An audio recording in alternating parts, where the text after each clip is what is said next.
Okay, we are very honored. The next two speakers are two distinguished members of our society because they have both helped us and been with our symposium the previous year. So let me start with His Excellency, the ambassador, the British ambassador to the Hellenic Republic, Mr. Matthew Lodge. He will talk a little bit about the cooperation between UK and Greece for a decarbonized and sustainable future.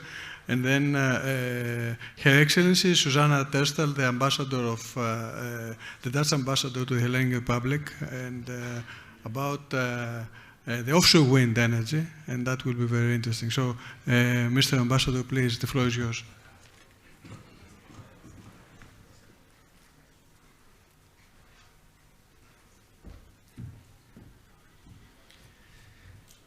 Thank you very much, ladies and gentlemen. It's a great pleasure to be invited back to the HAE conference again this year. I'm delighted to do so alongside my friend and colleague, Ambassador Terstal from the Netherlands, and knowing that you've had the Chinese ambassador this morning and you're looking forward to the French ambassador this afternoon. So you'll be able to compare notes between the four of us and see how consistent we all are. I've been asked today to speak on a broad-based theme of bilateral UK-Greek cooperation for a decarbonised and sustainable future. So in order to do that, over the next 15 minutes, I will aim to set out briefly the following.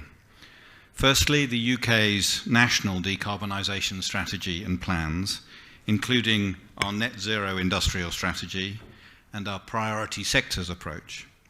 Secondly, how we're making progress towards net zero, and thirdly, how we're cooperating with like-minded countries to drive ambition, including, of course, Greece.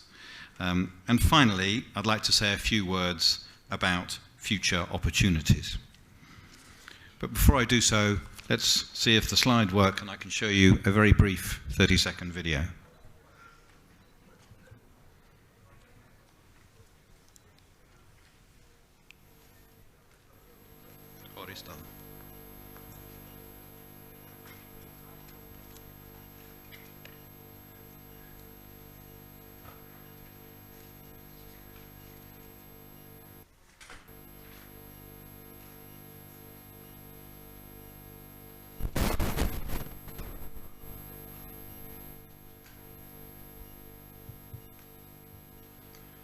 Okay, I was tempted to sing there because the music didn't work, but you'll just have to believe me that there's stirring music about our shared vision and mission towards decarbonisation. Let me start with a more serious point, though, which is an observation about public attitudes in the United Kingdom. For all the range of views, and we have plenty, on wind turbines, photovoltaic parks, and other visible signs of our efforts to improve renewable energy sources and to address the climate emergency, there remains in the United Kingdom a large degree of consensus that A, man-made climate change is real and poses a significant threat to our future security and well-being, and B, that we need to be acting with urgency and determination to address that challenge. In that context, for those of you who read Kathimerini or maybe saw Sunday's Tovima, I was delighted that Professor Jim Skee, a Scottish national and head of the UN's Intergovernmental Panel on Climate Change, was here in Greece just a couple of weeks ago, noting that the world can still limit temperature increase to 1.5 degrees, but the window of opportunity for doing so is narrowing every passing year. So there is still time, but it's becoming increasingly urgent. How are we in the United Kingdom planning to do what is required? We have identified and agreed the following key priorities. As government, we're working with industry and the power generation sector to make a reality of the government's mission to achieve clean power by 2030 and to accelerate towards net zero by 2050. In support of that goal, we're working to establish at a national level a just and orderly transition away from fossil fuels, or in layman's language, to make it fair, to make it planned and organised, and crucially, to make it happen. We're also looking to build support for this transition by working to create and secure good jobs and to build resilient supply chains. Amongst other initiatives, the UK's net zero industrial strategy and the establishment of Great British Energy are steps designed to support this agenda. And recognising the inevitable disruption and uncertainty that the transition will produce in the near term, we are working to protect households and consumers by lowering bills, decarbonising homes, and reducing energy poverty. Meanwhile, at an international level, we seek to use our influence and the power of example, and perhaps positive demonstration, to show leadership in the fight against climate change and to work with others to drive global ambition and action. And all the while, we're seeking, and this is important, I think, for domestic political considerations, to make the most of the positive opportunities that this urgent transformation offers. Our long-term ambition, with all humility, is to make Great Britain a clean energy superpower by utilising the abundant natural resources for energy, for renewable energy, by scaling up investments, particularly in clean tech, and by ensuring that decarbonisation is not just an end in itself as part of the energy transition, but is also a route to re-industrialisation. Let me say a word about our net zero industrial strategy. It's underpinned by a focus on public-private collaboration, supported by progressive commercial frameworks and financial incentives to ensure long-term value. Our clean energy mission is supported by two pillars: the commitment to delivering a clean power system by 2030, central to the government's pre-election commitments, and the acceleration to net zero, a commitment set out in the Climate Change Act in the UK in 2008 and our carbon budgets. Clean energy industries are one of the UK's growth-driving sectors, with the government's industrial strategy setting out a clear and clean energy sector plan, creating a stable regulatory framework which enables investment in clean energy industries alongside policy development and setting legally binding targets to achieve net zero by 2050. A Clean Power 2030 action plan enabling increased investment, including grid reform, accelerating planning for priority energy infrastructure, and expanding the renewable auction process. I'll come back to grid reform in a moment. And significant funding for clean energy, including new initiatives such as the £8 billion GB Energy setup and almost £6 billion uplift for the National Wealth Fund. A word on those two. One of the government's first steps for change following the elections last summer was the establishment of Great British Energy. It is a publicly owned company headquartered in Scotland with the explicit objective of investing in clean, homegrown energy.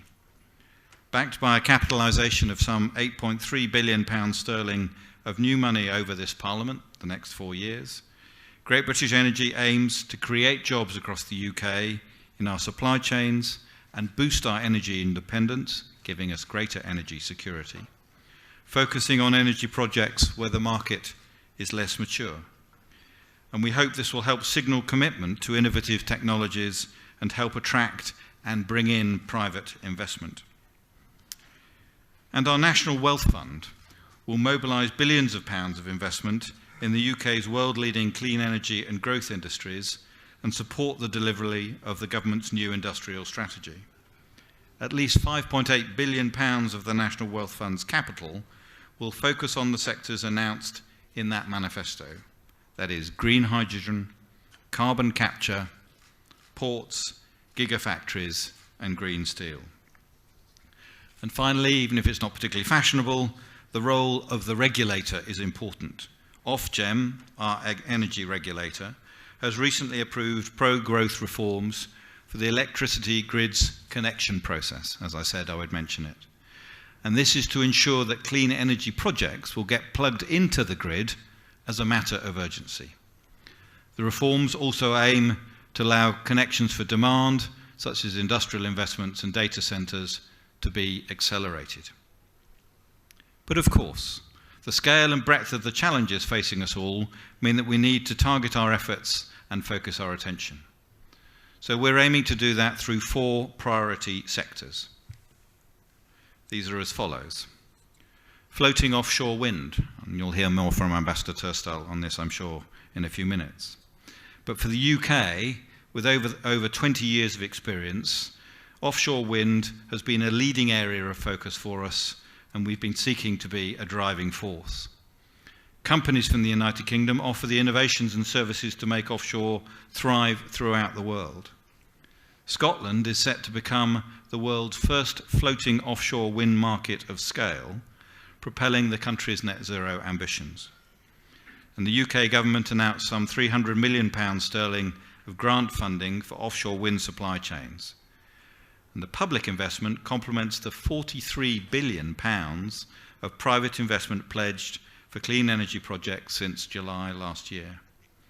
This builds on the government's landmark investment in domestic supply chains through initiatives such as the Clean Industry Bonus and the National Wealth Fund I mentioned a moment ago. Our second priority sector, carbon capture, utilisation and storage. The government has allocated some £21.7 billion in funding over 25 years to boost the carbon capture industry. Projects like HyNet and the East Coast Cluster, the sector anticipates some £8 billion in private investment for these initiatives alone. And CCUS clusters are being established across industrial hubs, offering centralised CO2 transport and storage solutions and enabling multiple emitter projects. Thirdly, hydrogen. Investments in hydrogen vehicles and vessels, such as the £206 million UK Shipping Office for Reducing Emissions, UK Shore, and £200 million for our zero-emission road freight demonstration. And establishing Industrial Hydrogen Accelerator, a £26 million initiative or innovation, is funding the programme to support the demonstration of end-to-end industrial fuel switching to hydrogen in the UK. And innovative technologies for the energy sector is the 4th priority. Innovative products and services get support from generous research and development packages, sector-specific catapults, and access to capital. And we're creating new supply chains, a supply chain investment fund, as part of Great British Energy. And the aim here is to demonstrate our commitment to supporting UK supply chains and to provide the industry with the confidence to boost UK investment and thereby create thousands of additional jobs. So how are we actually progressing towards net zero? Renewable energy sources in the United Kingdom already account for 50% of our UK's electricity, driving us closer to a sustainable carbon-free future. Thanks to strong partnerships with our European allies and neighbours, we're making significant progress towards this goal. Acknowledging the urgency to act on climate change, the UK has set one of the most ambitious net zero targets in the world, with the goal of achieving net zero emissions by 2050, and with an initial interim target of 68% reduction by 2030, that's compared to 1990 levels. And crucially, these are legally binding commitments, not just calls to action, and they're followed by evidence-based policies aiming at operationalising them. In support of this target, in September 2024, some 7-8 months ago, the UK became the first G7 economy to phase out coal power entirely, after the closure of its last coal-fired power plant in Ratcliffe-on-Soar, a significant milestone in our energy transition.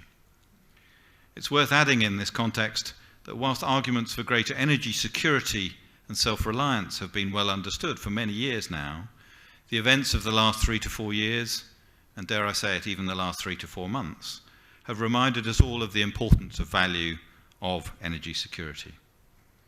Even before the last 3 to 4 years, we have long been enthusiastic advocates of the push for greater energy security.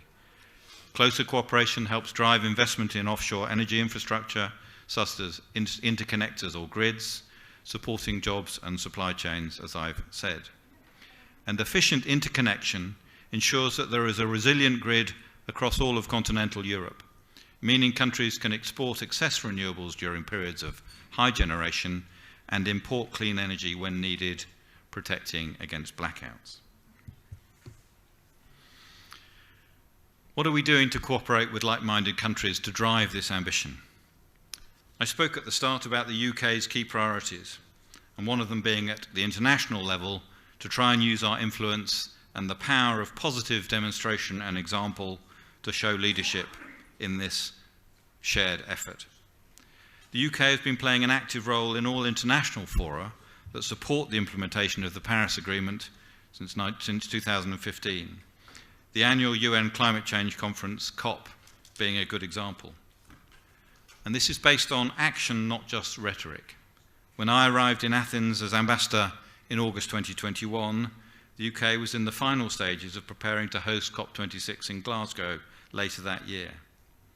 At the time, we were clear about the urgency of picking up the baton from the Paris Agreement and working to drive that increasingly pressing agenda forward with concrete actions.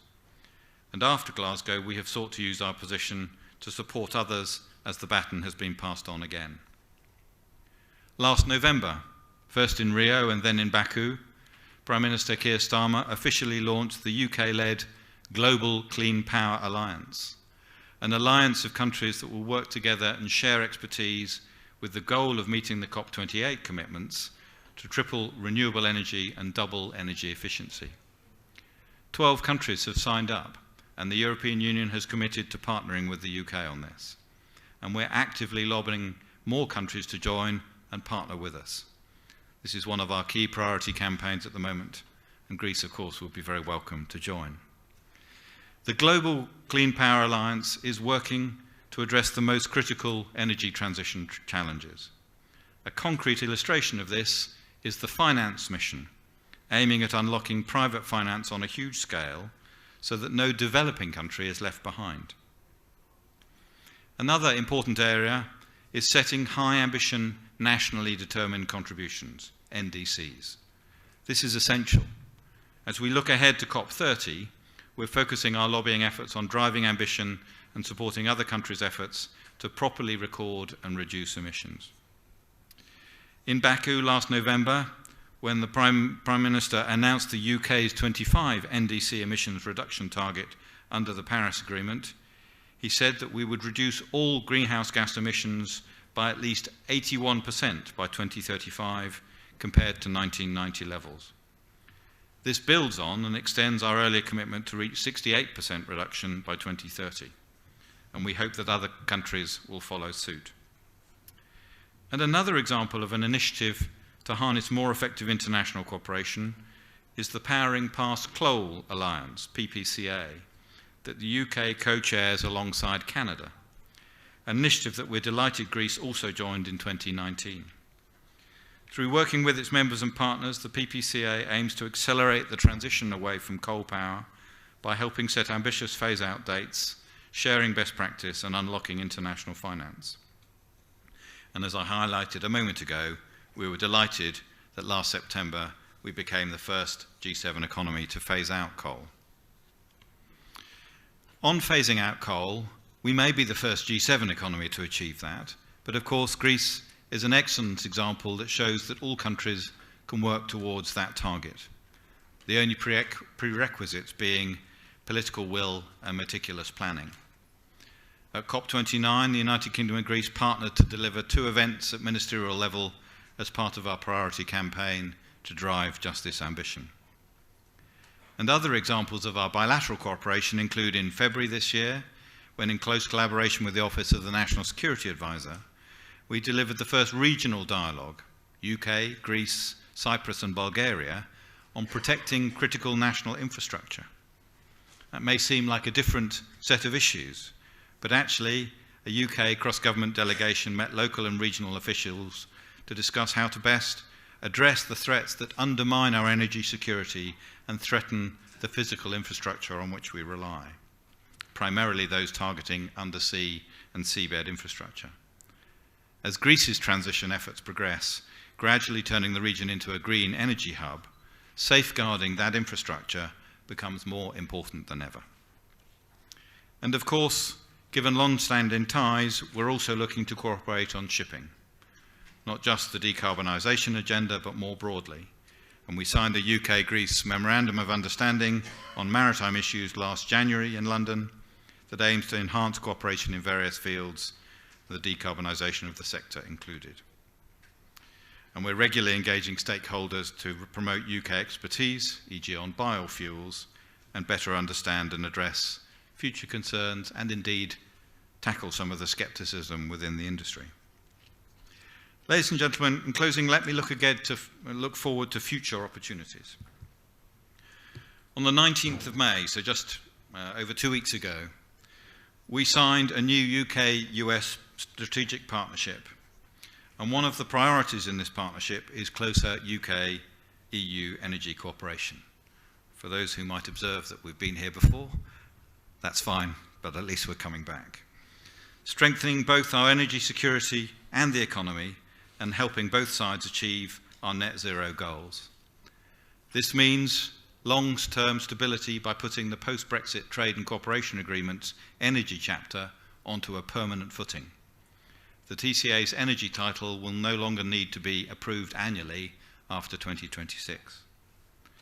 The United Kingdom and the European Union have committed to maximise our cooperation on renewable technologies, helping support thousands of jobs and boost growth, including hydrogen, carbon capture, use and storage, and decarbonised gases, supporting a long-term solution to a secure and sustainable energy future. And for the UK, we have committed to explore our participation in the EU's electricity trading platforms, with the aim of streamlining electricity trading between the United Kingdom and the European Union, and in turn reducing the cost across Europe, bringing down consumer bills and developing new renewables in the North Sea. In order to achieve this, we'll work on more electricity interconnectors that will allow for greater resilience and security of supply.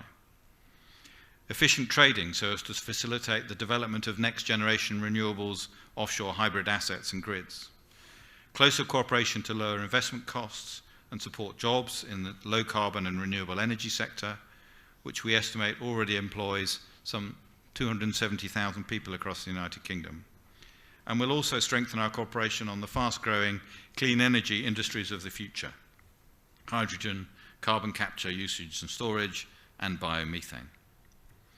And in a particularly significant step for global decarbonisation efforts, we've also agreed parameters for a new UK-EU agreement to link emission trading systems, and this should mean a cheaper path to net zero with a larger and more stable carbon market and removing regulatory barriers in sectors like CO2 storage.